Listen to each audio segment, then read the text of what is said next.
Can't stop the overload, bro. Can't stop it.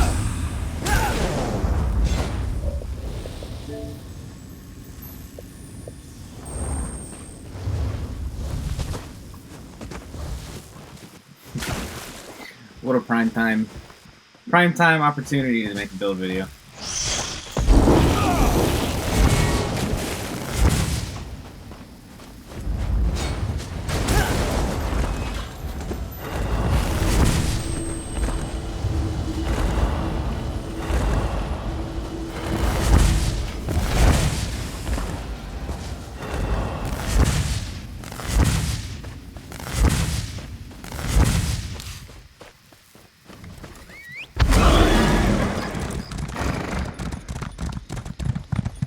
Go on this rock.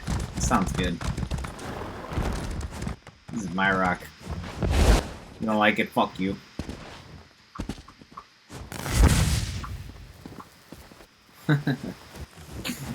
Oh, shit. Alright. What's going on, guys? Gingerbreadman77 coming at you 4K through the power of the Xbox One X. Good morning. Got my lovely bed head going on here. So, I have discovered that Overload has been even better than my last Overload video. And I thought I would share it with you. So, let's jump right into it. This is the Elsweyr updated Overload build for PvP. We are going to jump into the gear real quick. Switching it up, we have spinners.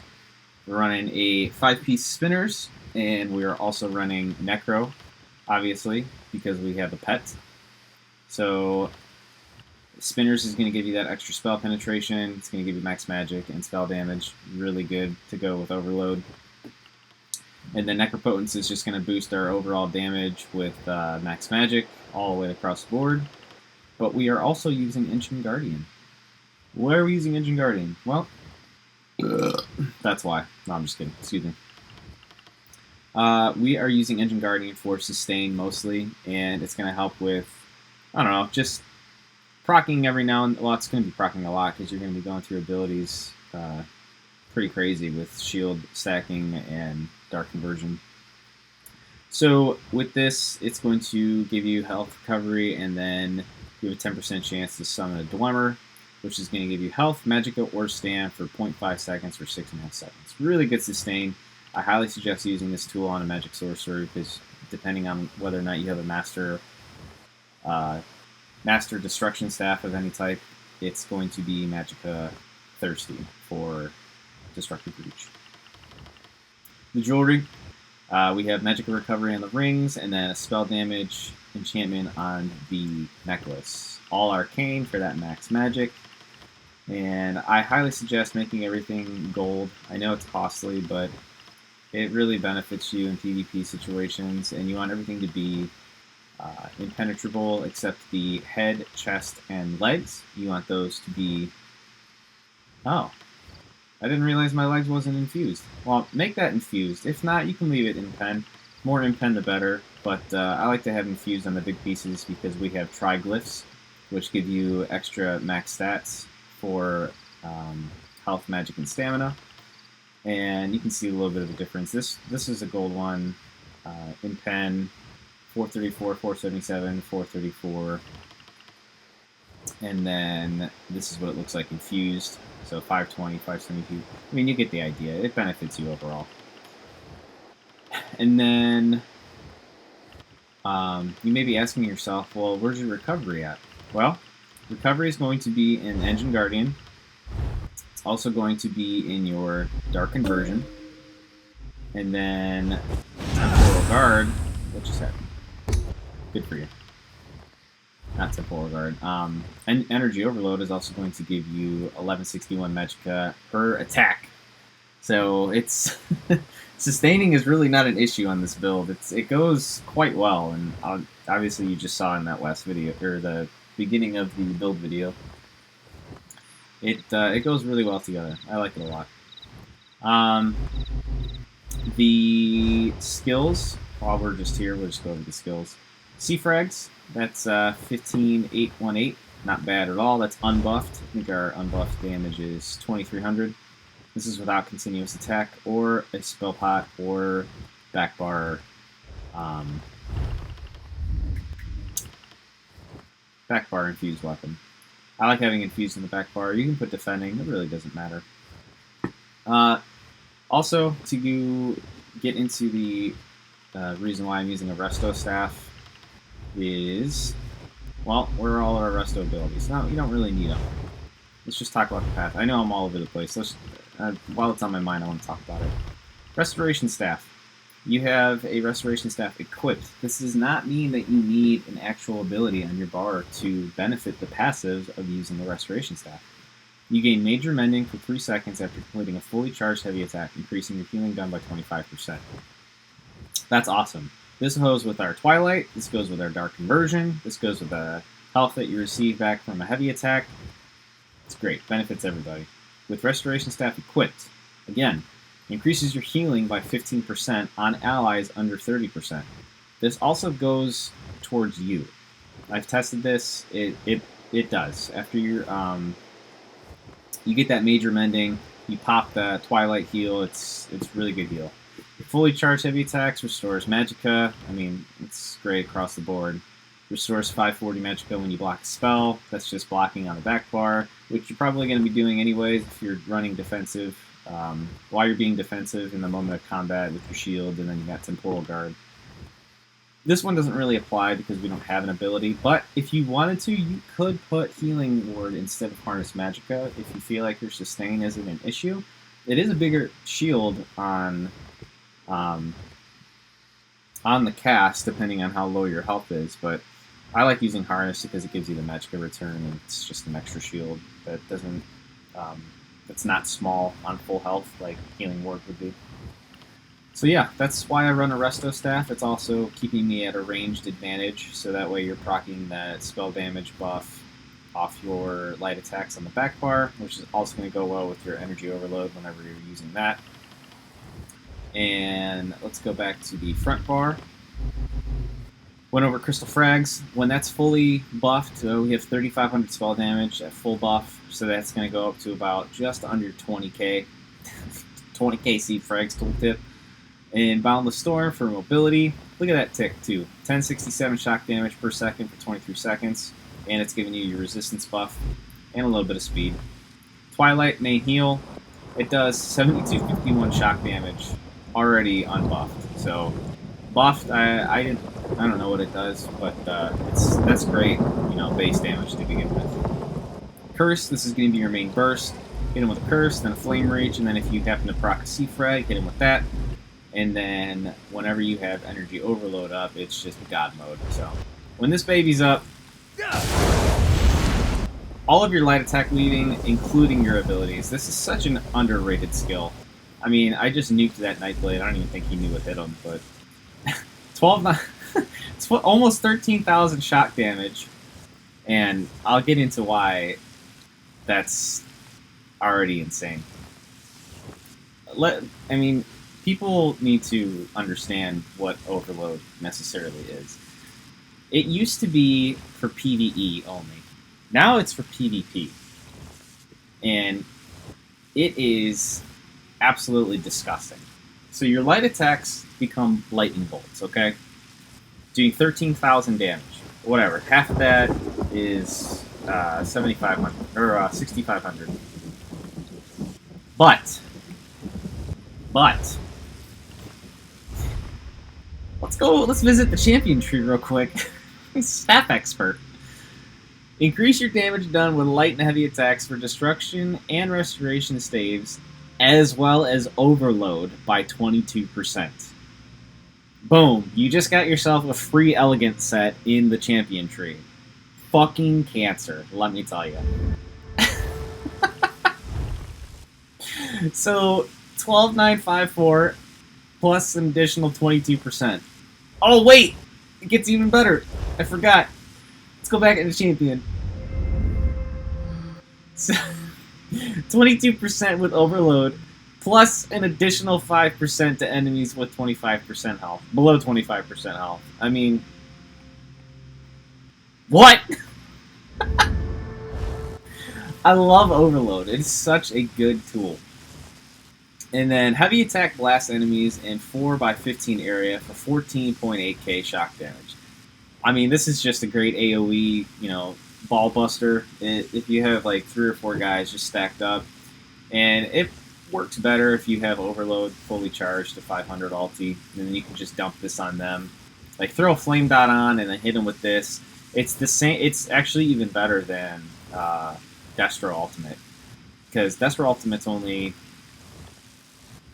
what 7 point something k per second, whereas you're using 14.8k per second as long as your heavy attack stays up with the buff. So I didn't even have enough to do it.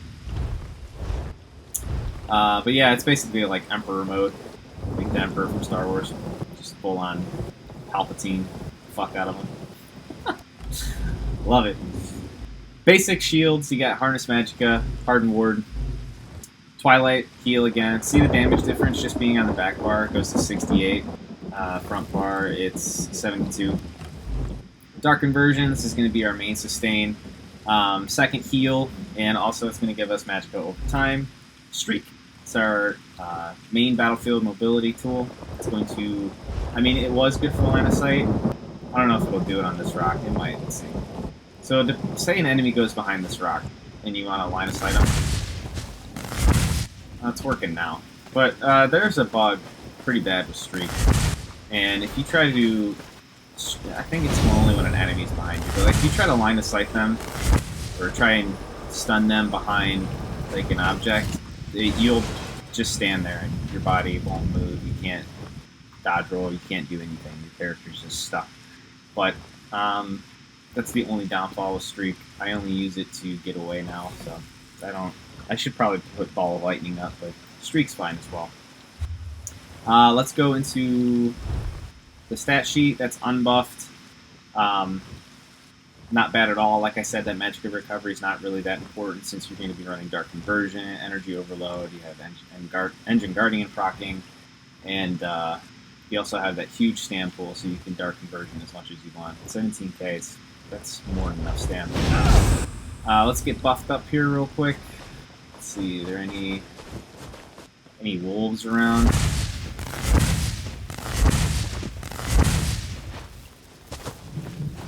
Might be some down here.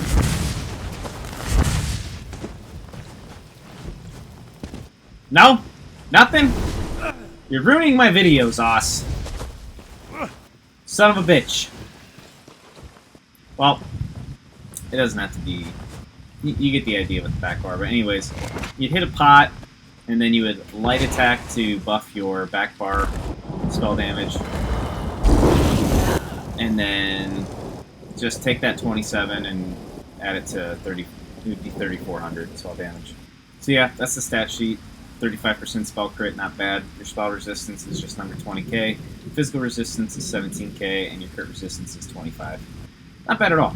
I like it. It's tanky when you want it to be, and you get that 8% damage mitigation from Temporal Guard while you're shield stacking on the back bar.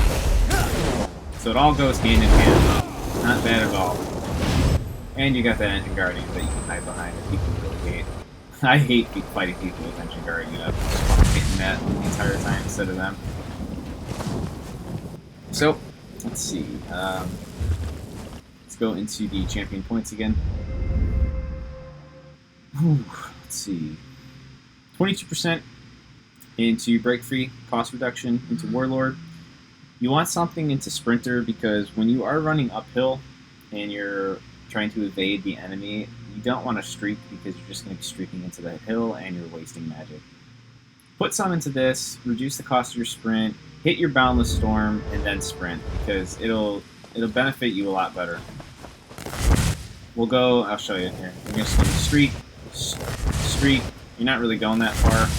It's better to top Boundless than sprint. It's just going to, trust me, it'll help you out. It's way better. Going into Tenacity, 27 or 7% fully charged heavy attacks. This is going to go well with your healing staff, heavy attacks, and it's going to give you that 7% extra magic recharge and the 30% in the passive. Arcanist, 15%, and then 34 for a base 14% across the board. Dodge roll, you shouldn't really dodge roll that much on a mag sword, but you're going to have to in some situations. And then you're always going to be block canceling attacks, so it's good to have 14% of that. 17% into Elfborn, 12% into LA Expert, and then 33-15 into Spell Erosion to just increase your spell penetration overall even more. This is going to really help with your spinners and people that run 32 to 36,000 spell and physical resistance. You're just going to benefit yourself overall because people run resistances above the cap now anyways, because it's when you go above the cap, the amount of resistance that you apply to, or the amount of penetration that you apply to their resistance still brings them below the cap. So they benefit being over the cap. So you might as well just pack as much as you can into penetration because it's the only way to even kill anybody anymore. Like I said, you want 39 into Staff Expert to get that 22%, that 22% for your overload, and then Master at Arms. This is going to boost your direct damage overall by 24%. I put 5% into this just because I like to have a little bit of a damage over time when we hit somebody with Flame Reach. It applies a small dot. It's better than nothing. If you wanted to, you could take that out and put more into either Spell Erosion or, put more into Staff Expert. Or you could even put some into Bless because that'll boost your Twilight heal. Ironclad, you want 22% for that direct damage mitigation. 28 in Spell Shield, 54 in Resistant, 28 in the Light Armor, and then 9 across the board for Thick Skin, LA, Defender, and Hardy. Nothing to Bastion because it's still fucking broken. There you go. We are a High Elf, and with being a High Elf, you get spell damage, max magic, and that passive that gives you Stam and or Magic Recovery based on whichever is lower. I think it's like 700 after 6 seconds, something like that. 640 magic or stamina based on whichever is lowest. This effect occurs every 6 seconds. Not bad. When you use an ability with the Chandler cast time, you take 5% less damage. Look at that. Dark Conversion. And then the food we're using is a tri-stat food. I'm just using the Crown food right now. You can use what is called Longfin Melon, whatever that purple food is. It gives you a little bit better stats, but this is free, so I just use it. And then the mage is your Lundus, 2028. Yeah, buddy. Yeah, so I'll post some more videos. I'm probably going to do a couple BG rounds to show the build in action, but that was the build video. I appreciate the love, guys. Try Overload. If you don't like it, you don't have to use it. It's very underrated and extremely powerful. I think everyone who gives it a shot and, they see exactly what the potential Overload does now that it's in the champion tree. You'll be very satisfied. I can't guarantee it because the playstyle is different, but I have to say that I enjoy it a lot, and I want more people to use Overload. I want to see it used more often. Sorcerers get a bad rep to begin with because they're, on the easier side of playing for new players, and then it also puts out a lot of damage with burst potential. But like I said, give Overload a shot. Tell me what you think. Tell me in the comments. Don't forget to hit that sub button. And yeah, I'll see you in the next video for my non-pet build whenever I decide to get around uploading that. I'll see you later.